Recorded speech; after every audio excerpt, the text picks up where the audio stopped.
स्वागत है आपका एक नए व्लॉग में, टेक्निकल व्लॉग में। आज का हमारा टॉपिक है गीजर्स। जी हाँ, थोड़ा सा मतलब फील देने के लिए वीडियो को मैंने ये अपना आउटफिट लिया है, लेकिन इतनी सर्दी नहीं है कि मैं इसको ऊपर से ढक के रखूँ। तो बात करते हैं गीज़र की। गीज़र में 3 चीज़ें होती हैं बहुत ही इंपॉर्टेंट जो आपको कंसिडर करनी है खरीदने से पहले।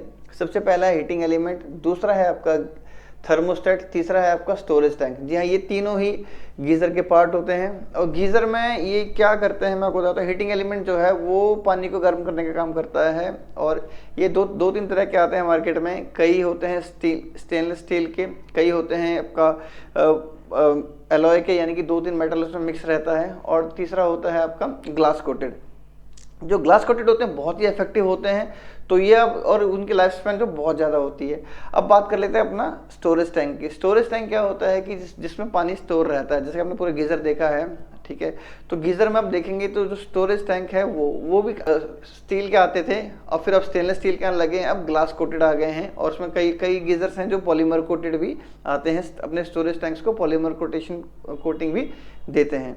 तो तीनों के सबसे जो लाइफ स्पैन है सबसे ज़्यादा रहेगा आपका ग्लास का और पॉलीमर का और स्टील का। और जो तीसरी चीज़ है वो है अपना थर्मोस्टेट। थर्मोस्टेट क्या काम करता है कि जैसे कि आपने गीज़र ऑन कर दिया, पीछे से स्विच ऑन कर दिया, उसको कब तक ऑन रहना है और कब उसको ऑफ करना है, फिर कब दोबारा ऑन करना है, ये साइकिल हमेशा चलती रहेगी। मान लीजिए कि एक एग्जांपल लेते हैं कि पानी का टेम्परेचर आपका 20 डिग्री सेल्सियस है और आपने थर्मोस्टेट रख दिया 60 पे। तो जैसे ही आपने ऑन किया तो वो थर्मोस्टेट ऑन हो जाएगा और पानी आपका गर्म होना शुरू हो जाएगा। धीरे धीरे पानी गर्म होगा, टेम्परेचर आपका 60, 61, 62 पहुंच गया, तो थर्मोस्टेट इसको ऑफ करने के लिए कह देगा।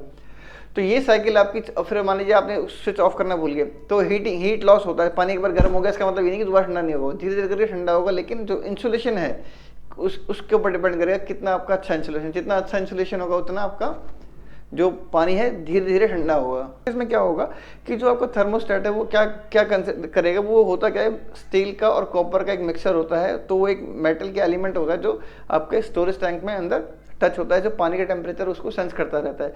तो 60 पे आया तो 60 पे आने के 61 पे वो आपका स्विच ऑफ कर देगा।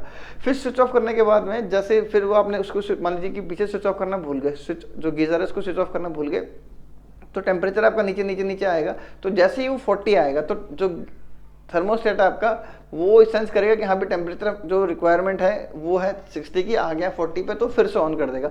तो यही साइकिल आपकी चलती रहेगी। अगर टेम्परेचर ज़्यादा हो रहा है तो ऑफ कर देगा, अगर कम जो लॉसेज हो या फिर पानी आपने उसमें से निकाला तो वो फिर से उसको ऑन कर देगा।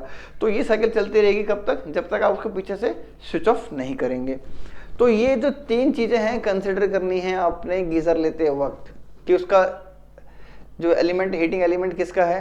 अगर ग्लास कोटेड है तो बहुत अच्छी बात है, लंबा चलेगा। और वहीं पे जो थर्मोस्टेट है, थर्मोस्टेट की जो वो स्टील और आपका कॉपर मिक्सचर का होना चाहिए। और जो है अपना स्टोरेज टैंक का जो होना चाहिए वो है आपका कि ग्लास कोटेड या फिर पॉलीमर कोटेड जो होते हैं वो जो है आपके बहुत अच्छे चलेंगे। ये जो अच्छे ब्रांड्स हैं उनमें मिलेगा आपको।